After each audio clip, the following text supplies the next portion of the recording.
Ew, gotta get rid of this old Backstreet Boys t-shirt. Tell me why. Because it stinks, boys. Tell me why. I've washed it so many times, but the odor won't come out. Tell me why. No, you tell me why I can't get rid of this odor. Have you tried Downy Rinse and Refresh? It doesn't just cover up odors, it helps remove them. Wow, it worked, guys. Yeah.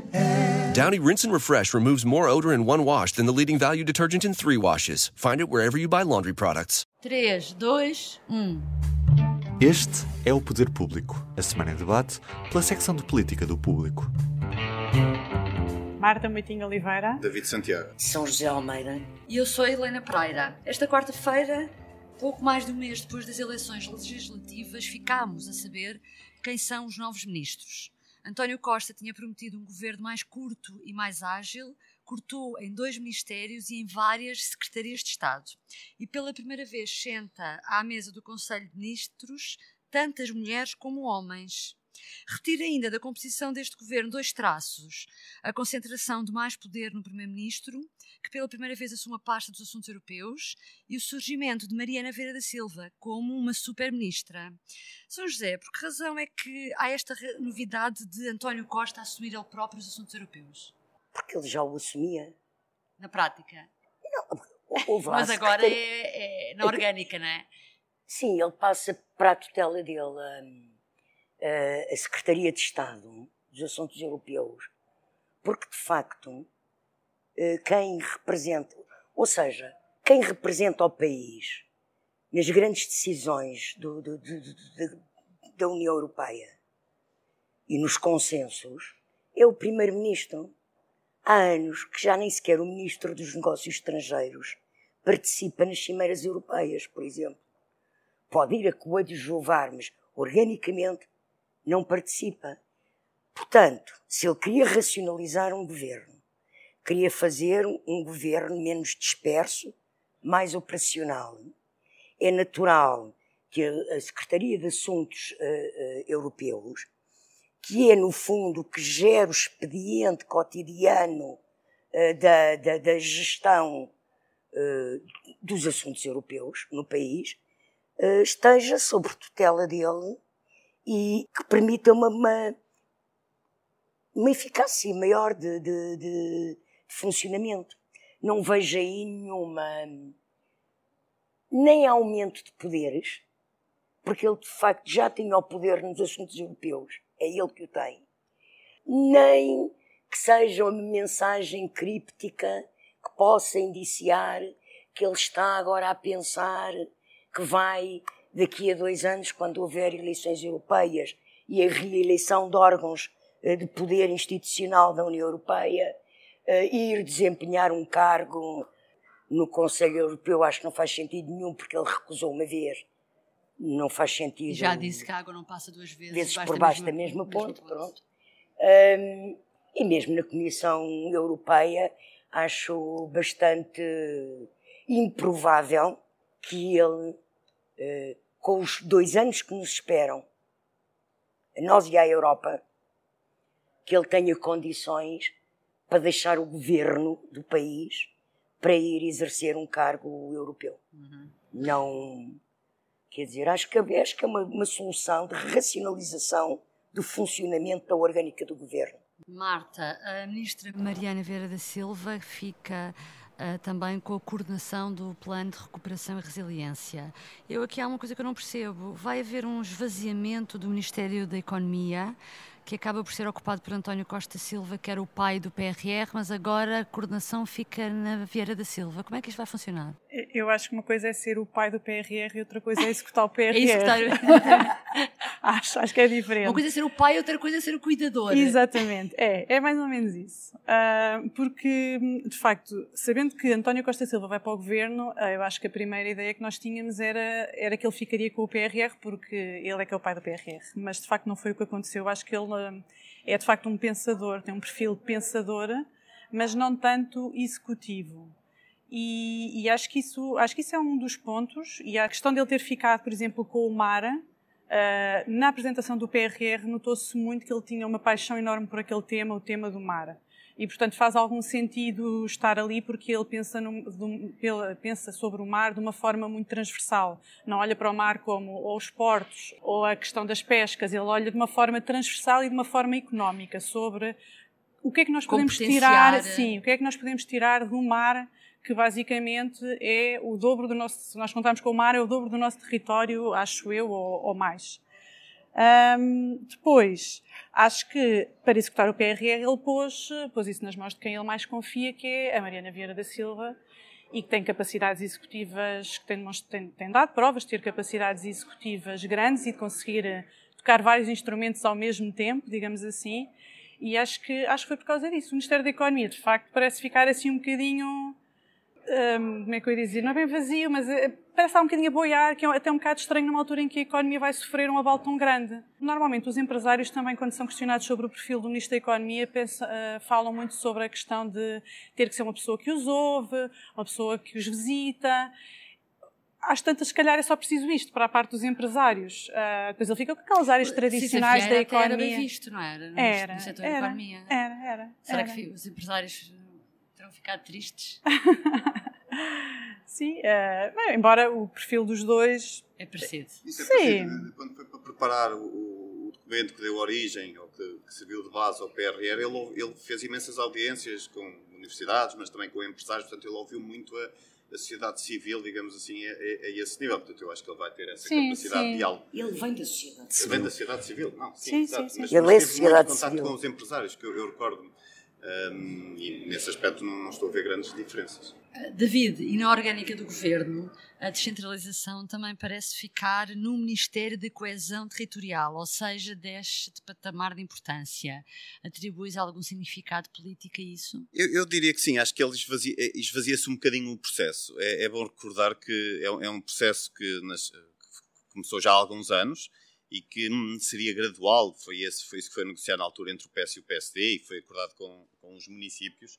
E o objetivo nesse processo gradualista seria concluir agora em 2022 o processo da descentralização. Parece-me evidente que não vai ser cumprido, que está muito longe de ser cumprido, mesmo nas áreas em que já se avançou mais. Há várias questões por resolver, vários municípios que não avançaram com a descentralização. O caso do Porto é o mais evidente, o Presidente Rui Moreira é muito crítico do processo e, portanto, parece-me que há aqui uma descida também de valorização política. Isto porque não temos a certeza só de olhar para a orgânica do Governo, mas a sensação que fica é que com o Ministério da Coesão Territorial fica com as Secretarias de Estado do Desenvolvimento Regional e Administração Local e com o ordenamento do território. Portanto, daqui decorre que ficará provavelmente com este processo de descentralização, e é bom recordar que a Ana Abrunhosa também é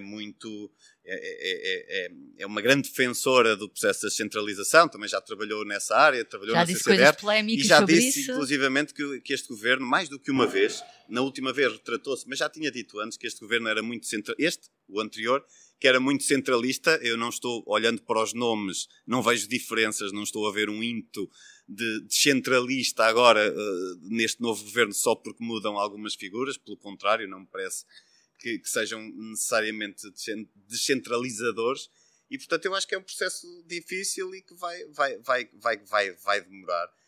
demorar a concluir-se, e a ideia de avançar com a regionalização, ou pelo menos com o referendo em 2024, seria praticável depois do processo de descentralização, por um lado, bem sucedido no sentido das câmaras dos municípios assumirem as competências, mas também bem sucedido no sentido daquilo estar a funcionar e em velocidade de cruzeiro. Ora, parece-me difícil neste período tão curto de tempo, de um ano e tal, ser possível fazer uma avaliação suficientemente bem feita que permita depois avançar com a regionalização, mas isso teremos que ver daqui para a frente. Mas acho que claramente há uma perda de importância política atribuída ao passar. Antes estava no Ministério de Alexandre Leitão e agora claramente vai para um Ministério com muito menos peso e muito menos leve. Exatamente.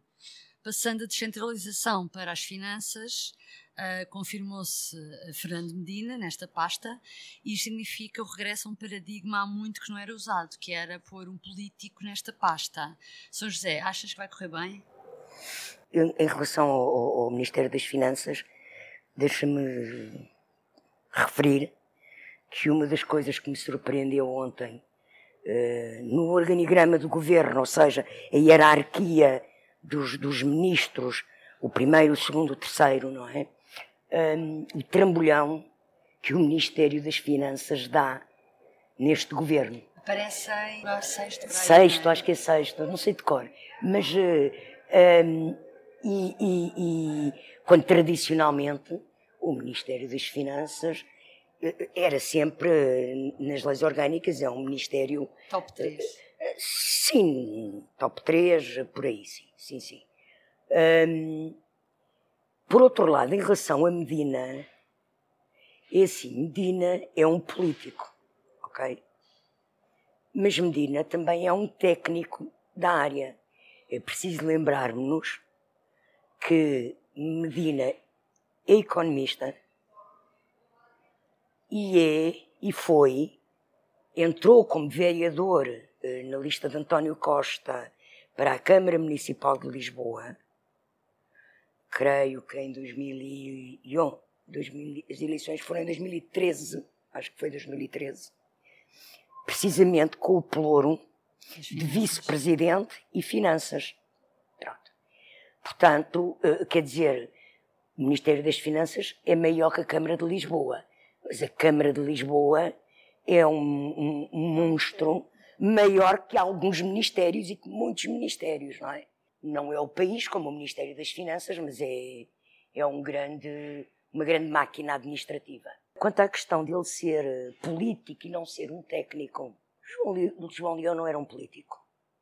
Mário Centeno revelou-se um grande político. Tanto que há quem defenda no PS que Mário Centeno pode ser candidato de esquerda à presidência da República nas próximas eleições, ser o candidato do PS. E lembrar, quer dizer, há outros ministros das Finanças que foram políticos, quer dizer, nem sempre foram técnicos. Quer dizer, Sousa Franco não era um político, não foi bom ministro das Finanças. Quer dizer, não... Silva, ao início, era visto como um técnico, um tecnocrata, ele próprio nunca se assumiu como político. O Cavaco Silva, logo no início, era um grande político, logo, porque jogou muito bem toda aquela sua recusa, aquela sua aliança com o Eurico de Melo, política, a recusa em deixar-se empurrar para primeiro-ministro quando o Sá Carneiro morre, e constrói com uma habilidade que está mais que escrita e reescrita, imensa, toda a sua carreira política, afirmando sempre que não era um político. Pronto. Portanto, é o não político mais político que houve em Portugal, acho eu. Mas eu penso que isso do Medina ser um político, que isso tem a ver com a coesão e a proximidade que António Costa quer ter perante esta legislatura e perante este mandato. Ele não quer mesmo, ele quer ter gente com quem se entenda em áreas centrais. David, hoje no editorial o diretor adjunto do Público, Amílcar Correia, escreve que se trata de um governo de continuidade, mas também de delfins, isto porque todos os putativos candidatos à sucessão de António Costa estão no governo. Um deles é Fernando Medina, a Mariana Vieira da Silva sai reforçada, entra Ana Catarina Mendes, Duarte Cordeiro também sai reforçado, Pedro Nuno Santos continua na pasta das infraestruturas. Este governo pode dar pistas, de algum modo, sobre o futuro do PS? Eu acho que não dá necessariamente pistas sobre o futuro do PS, dá pistas sobre as preferências do António Costa, sobre o futuro do PS. Que são claramente a Mariana Vieira da Silva e o Fernando Medina. Eu nunca tive grandes dúvidas em relação a esse aspecto e acho que isso fica também claro na importância que lhes atribui. Claramente a Vieira da Silva fica aqui uma espécie de super-ministra com imensos dossiês a seu cargo e além da coordenação política do governo e tudo mais. Por outro lado, Fernando Medina é a pessoa que tem a chave do cofre na mão, portanto é ele que vai dizer que sim ou não a determinadas despesas e que permite ou não brilhar os outros ministros, entre os quais os seus putativos adversários num futuro que ninguém sabe bem quando é que será, aponta-se para daqui a 4 anos, veremos se será daqui a 4 anos ou não. Mas claramente esta orgânica e a forma como decorrer a governação poderá ajudar a posicionar para uma posição de partida melhor ou pior cada uma destas figuras. Nós sabemos que claramente Pedro Nuno Santos parece surgir à frente no que diz respeito à máquina do Mas do coitado, partido. tem uma pasta Mas muito ingrata. É isso, tem a pasta dos barbicachos, não é? Porque já continuam, portanto já tem o problema. Tem o problema da TAP, que é dificílimo de resolver num futuro próximo, se é que terá uma resolução possível. Pior com a guerra, e agora muito pior, obviamente. Tem também a própria questão da CP. Há muitas questões por resolver na CP, muitas questões no sentido, sobretudo, da operacionalização do serviço, e para quem anda de comboio tem essa perfeita noção. Por outro lado, há talvez aquele que devia ser, que é o grande desafio, por exemplo, na Câmara de Lisboa e do Porto, mas que também é, em certa medida, o grande desafio do país no que diz respeito à classe média, que eu diria que há 2 desafios no que diz respeito à classe média, que é a habitação e a questão da salarial, não é? Porque a classe média tem vindo a perder poder de compra, mas uma coisa já não é dissociada da outra, até porque o custo das casas também retira esse poder de compra à classe média que se vê herdada desse estatuto e passa a uma classe média baixa. Isto para dizer o quê? O sucesso de Pedro Nuno Santos, ou o insucesso, também poderá ou não ajudar a posicioná-lo. Nós sabemos que é a pessoa que tem mais máquina regimentada. E mais ambição. O Duarte Cordeiro estará com ele seguramente, mas acho que esta governação, estes 4 anos de governação vão ajudar a definir quem é que, em termos de país, tem mais força ou não para, de facto, ser não só líder do PS, mas candidato a primeiro-ministro.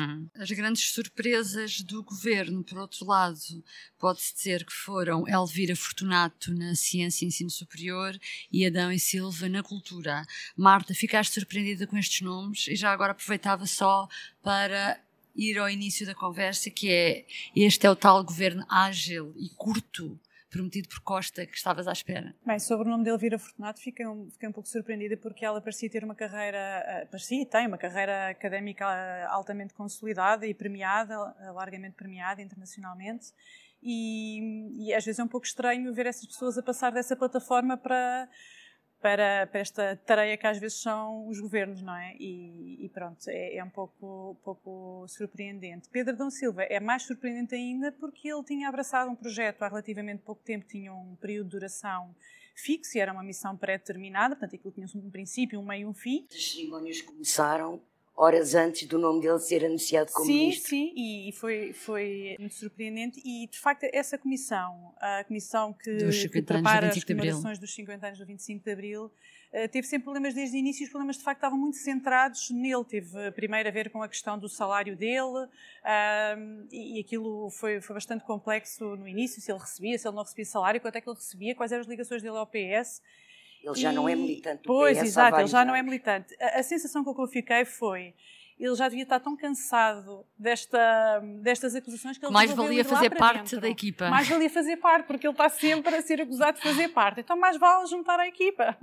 E é um bocadinho a sensação que dá. Mas, pronto, essa foi surpreendente, e depois porque ele também não tem propriamente um trajeto profissional que seja ligada à cultura. Quer dizer, nós conhecemos os interesses dele na cultura, eu sei que ele é uma pessoa muito interessada por música, eu própria sigo as listas dele às vezes no Spotify, as listas musicais dele, e ponho aquilo a andar ali a ouvir, mas quer dizer, isso não chega a ser ministro às vezes, não é? Mas também isso pode não ser necessariamente mau, às vezes é preciso uma pessoa um bocadinho de fora, um bocadinho distante, que tenha outro tipo de características para conseguir lidar com o setor. Não acho que isso seja um problema. Quanto à agilidade do governo e ao tamanho, ele de facto é mais pequeno, eu acho que a agilidade se ganha mais com a outra medida que foi logo anunciada, que é a concentração de serviços no edifício da Caixa Geral de Depósitos. Porque aí é que se ganha efetivamente agilidade, e todos nós sabemos que é muito mais fácil quando os nossos colegas de trabalho com quem nós temos que falar estão do nosso lado.